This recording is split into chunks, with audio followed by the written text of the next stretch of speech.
Bago sumagot ay suminghal muna ng malalim ang engkantong itim. Pinasadahan ang kabuuan ng dalaga na natatakam na matikman ang pagkababae nito. "Kilala mo ako? Paanong nangyaring alam mo ang pangalan ng isang prinsipeng katulad ko at ng isang masarapang dalaga na katulad mo? Pero hindi na yun importante, kasi sa hapong ito ay mapapa sa akin ang iyong maalindog na katawan at makain ang iyong kaluluwa." Sa pagkukunwaring natatakot ay biglang iniba ni Ella ang kanyang presensya sa mukha. Ngumisi din ito na nakakaloko bilang ganti sa paghalakhak ng itim na engkanto. Maamo naman ang mukha ni Adonis. Makisig, gwapo at maganda ang pangangatawan. Kaso nandidiri ang dalaga sa kamanyakan nito sa mga babaeng kanyang hinahalay at saka pinapatay. Sa tingin mo ba ay hahayaan ko na lang basta-basta ang ginawa mo sa mga kaibigan ko? Ha? Mamatay kang manyakis ka? Engkantong salot? Ito na ang katapusan mo. Inilabas ni Ella ang galit sa kanyang dibdib. Hindi naman nagpatinag si Adonis na para bang iniinsulto pa niya ang dalaga sa mga tingin at ngiti nito. Marahang lumapit ito sa dalaga bago muling nagsalita. "Ano naman ang magagawa mo? Nakagapos ka na ng aking kapangyarihan. Maghihiganti ka.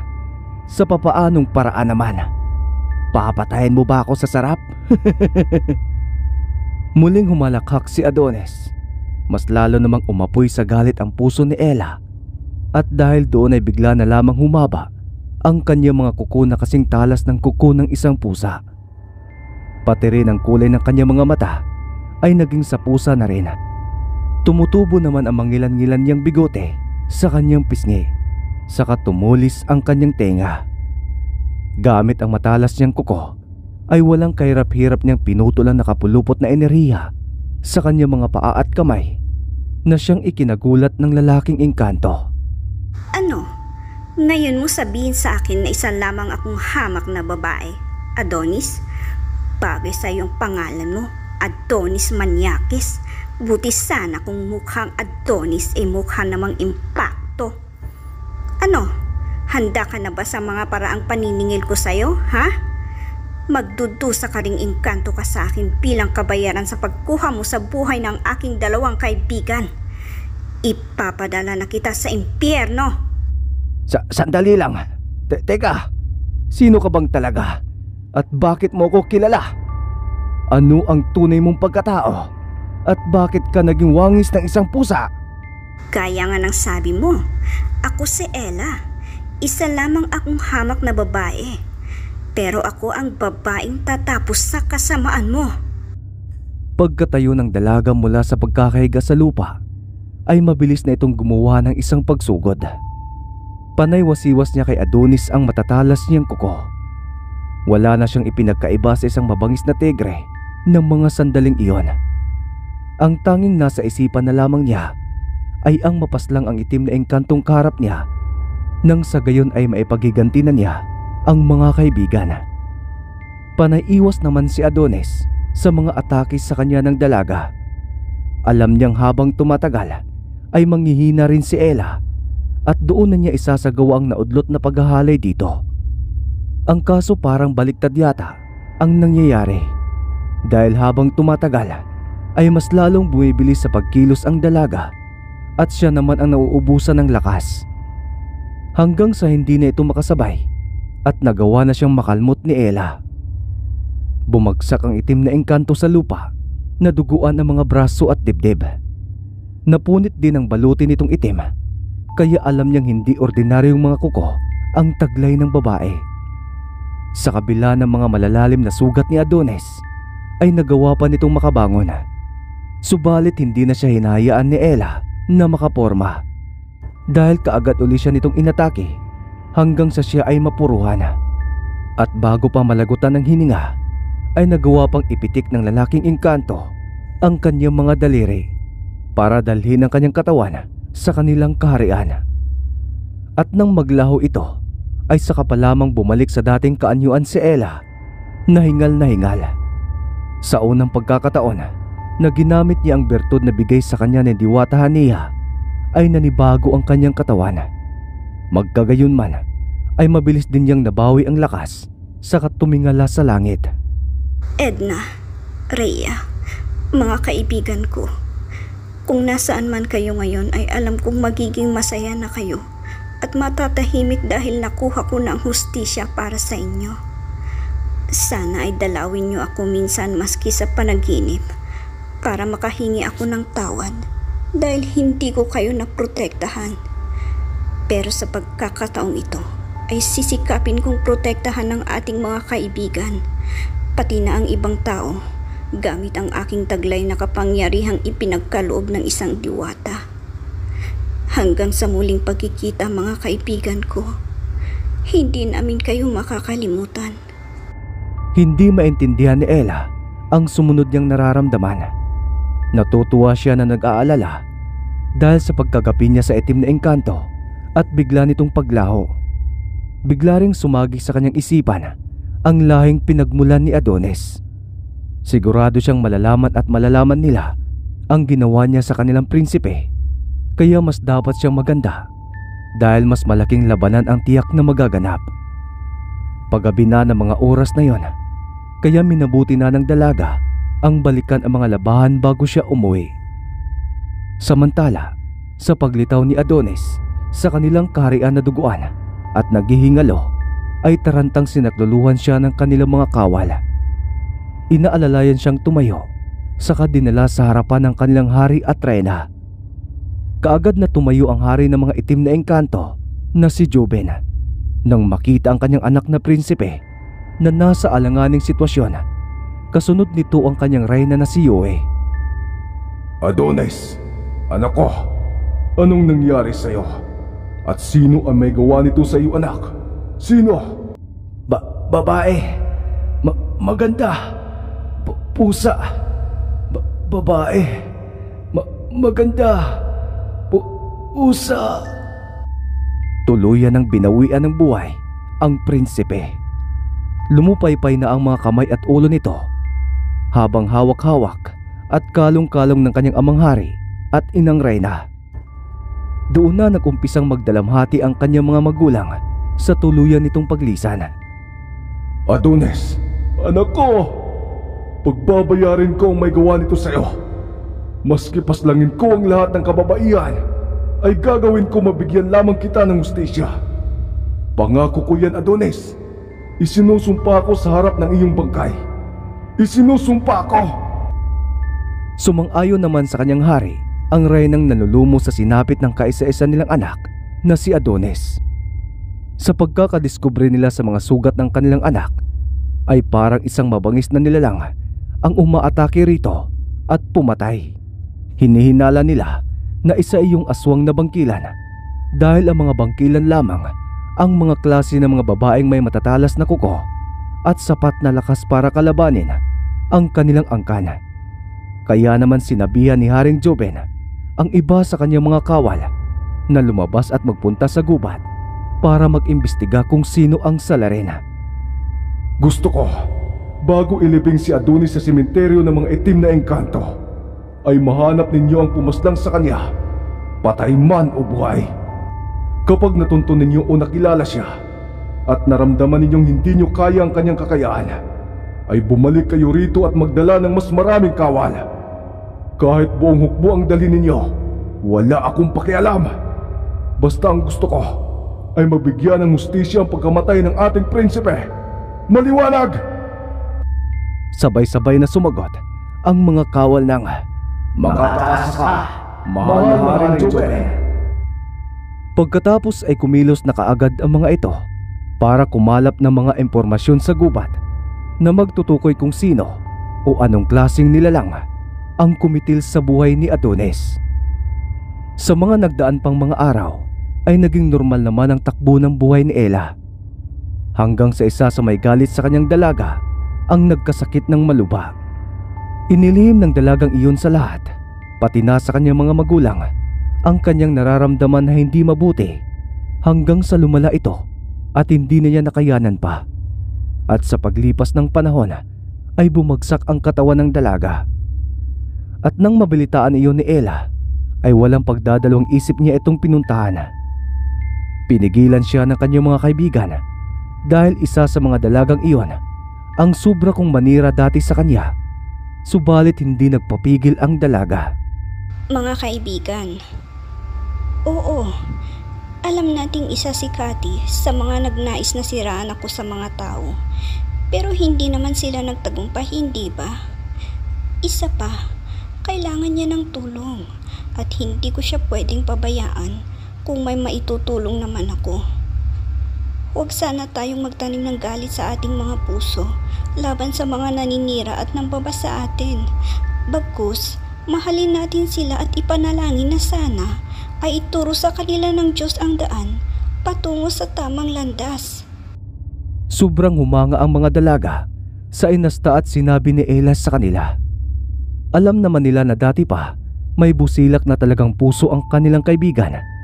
Pero hindi nila lubos maisip na mas may ibabait pa ito kaysa sa kanilang inaasahan. Pero kung sa mga tunay na kaaway ay hindi na umaatras si Ella. Iyon nga lang at hindi siya mapagtanim ng galit sa kanyang kapwa. At bago matapos ang araw na yon ay nagpasyang bisitahin ni Ella si Cathy. Wala namang gustong sumama sa kanya nang makarating sila sa tapat ng bahay ng dalagang kanilang pakay. Dahil maliban kay Ella ay siya lamang ang hindi kinilabutan sa napakasamang presensyang bumabalot sa lugar. Pinayuhan na lamang nila ang kaibigan bago nila ito iniwan. May dumugo na kasi ang ilong sa kanila dahil sa sobrang bigat ng masamang presensya. Marahang tinahak ni Ella ang direksyon palapit sa pintuan saka siya kumatok. Pagbukas nito ay purong itim na aura ang nakabalot na rin sa mga magulang ni Cathy. Magandang hapon po, Mang Anton, Aling Josefina. Kumusta na po si Cathy? Nabalitaan kong may maluha daw siyang karamdaman, kaya pinuntahan ko po siya rito para formal na tignan ang kalagayan niya. Maari ko po ba siyang makita? Magkahalong tuwa at lungkot ang mababanaag sa mga mukha ng mag-asawa. Natutuwa sila dahil maski sa likod ng kagaspangan ng ugali ng kanilang anak ay mayroon pa ring tao ang nagagawang bisitahin siya at ang isa pa sa mga dalagang binubuli at sinisiraan ito. Samantalang ang mga kaibigan nito sa pangaasar ay hindi man lang siya nagawang lingunin o bisitahin. Malungkot sila dahil alam nilang hindi na magtatagal ang buhay ni Cathy dahil sa nakarate na lamang ito sa kanyang higaan. Sobrang payat na ng katawan at hindi na kumakain. Maski tubig ay ayaw nang tanggapin ng kanyang sistema, kaya umiiyak na lamang ang mag-asawa habang inihatid si Ella sa kwarto ng kanilang anak. Maski naman si Ella ay hindi na pagilan ang pagpatak ng mga luha. Awang-awa din siya sa sinapit ngayon ni Cathy. Hindi niya namamalayan ang kanyang sarili na nakayakap na siya sa dalagang may sakit. Cathy, ako ito si Ella. Uy, magpagaling ka na dyan. Bubulihin mo pa ako, hindi ba? Ang daya mo naman eh. Mababawasan ako ng kaaway kapag bumitaw ka. Kaya lumaban ka ha? Habang hawak-hawak ni Ella ang kamay ng dalaga, ay binabasa na niyang itim na enerhiyang nakasaklob sa katawan nito. Gumilid din ang mga luha ni Cathy pero hindi niya magawang dumilat at magsalita dahil sa sobrang kahinaan. Tila hinihintay na lamang niya ang huling sandali ng kanyang buhay. Ngunit hindi nagtagal ay nalaman din ni Ella ang nangyari sa dalaga. At para maibsan ng kaunti ang sakit na nararamdaman, ay kinuha niyang ibang sumpa na iginawad kay Cathy. Sa kanya pinahiram ng kaunting lakas. Pagkatapos ay taimtim siyang nagdasal sa Panginoon. Laking gulat ng mga magulang ni Cathy dahil pagkatapos ng taimtim na pananampalataya ni Ella ay nagmulat ng mga mata si Cathy. Tinawag silang inay at itay saka humingi ng tubig at pagkain. Hindi man alam ng dalawang matanda ang milagrong ginawa ni Ella sa kanilang anak, ay nagpapasalamat pa rin ang mga ito sa kanya. Niyakap pa siya ng mahigpit ang ina ni Cathy bago siya tuluyang umalis. Taranta namang pinagsilbihan ng tatay ang kanyang anak.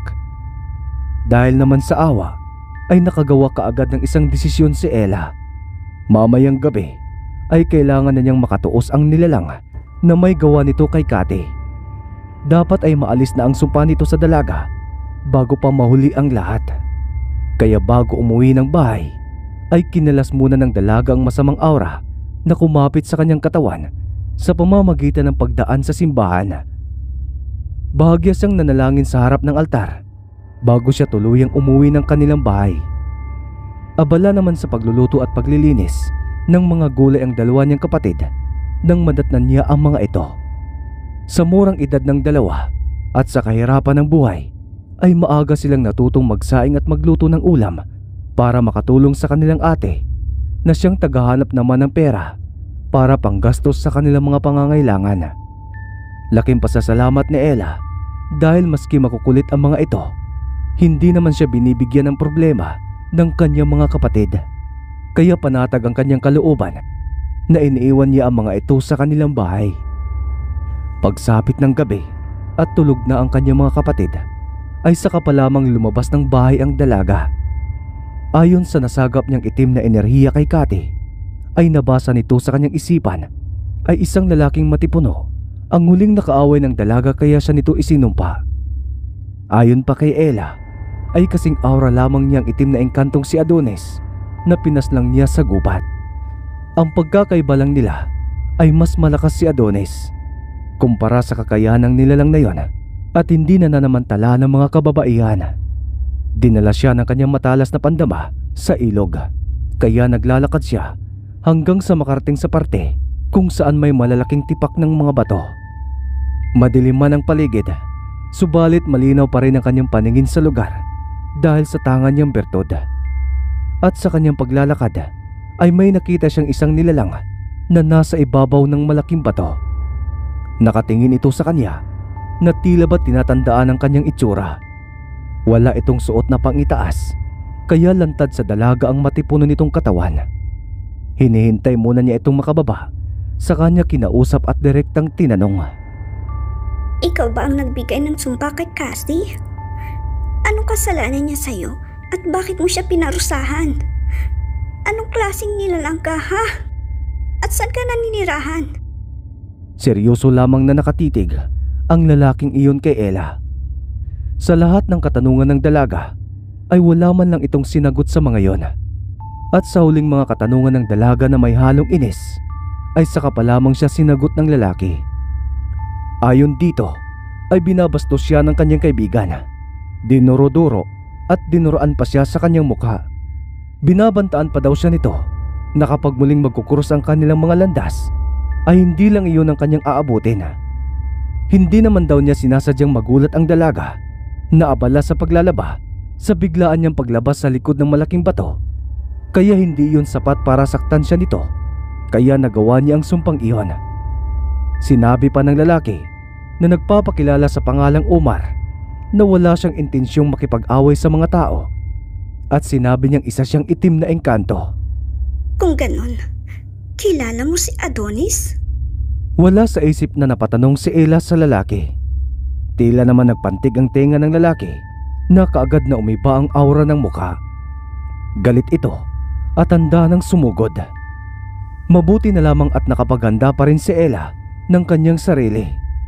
Kaya sa ginawang pag-atake ng lalaki ay nagawa niyang ilagan ang mga yon.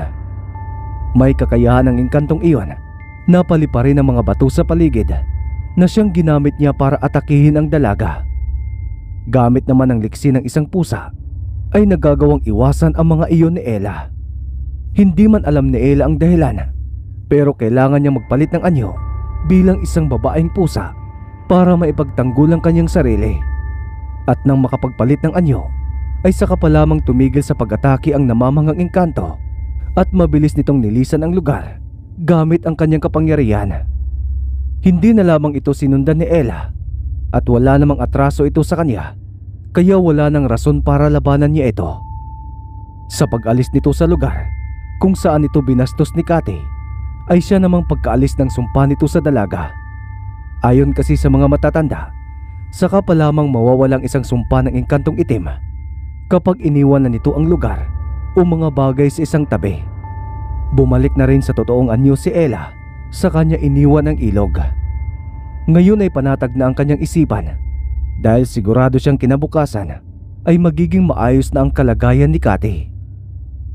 Samantala, pagbalik ni Omar sa kanilang kaharian ay kaagad niyang ibinalita kay Haring Jubin at Reyna Yui ang natuklasan. Alam na kasi niya kung sino ang babaeng pumaslang kay Prinsipe Adonis. Sinabi rin niya kung paano niya ito nakita sa pamamagitan ng isang pain. Ayon kay Omar ay sinadya pala niya ang panggugulat kay Kati at gagalitin niya ito para gumawa sa kanya ng masama, nang sa gayon ay may dahilan siyang patawan ng sumpa ang dalaga na kanya namang napagtatagumpayan. Sa pamamarang iyon siya nagpakasakali na malaman kung sino ba talaga ang babaeng pumaslang sa kanilang prinsipe. Umaayon ang lahat sa kanyang mga plano, kaya nalaman niya na isang babae na kayang maging isang taong pusa ang may kagagawan sa malalalim na kalmot sa braso at dibdib ng yumaong si Adonis. Sigurado ka ba sa mga sinasabi mo, Omar? Tinitiyak mo bang ang babaeng yon ang pumaslang sa aming anak na si Adonis? Paano ka nakasisiguro? Sinabi rin ni Omar na ang presensyang nararamdaman niya sa katawan ni Adonis noong alalayan niya ito papunta sa kanilang kinaroroonan ay nararamdaman din niya sa babaeng pusa. Dahil sa sinabing iyon ni Omar ay nakumbinsi na rin ang hari ng mga engkantong itim, pati na rin si Reyna Yui. Kung ganon, subukan muna natin kung gaano siya kalakas. Omar, samahan mo ang ibang mga kawal na palabasin sa kulungan si Torco at dalhin sa ilog bukas na bukas din. Paghasikin siya ng lagim sa mga tao para lumabas ang babaeng pusa na yon. Nang sa gayon ay magtutuo sila. Kapag nagawa siyang sugatan ni Torco ay katapusan na niya.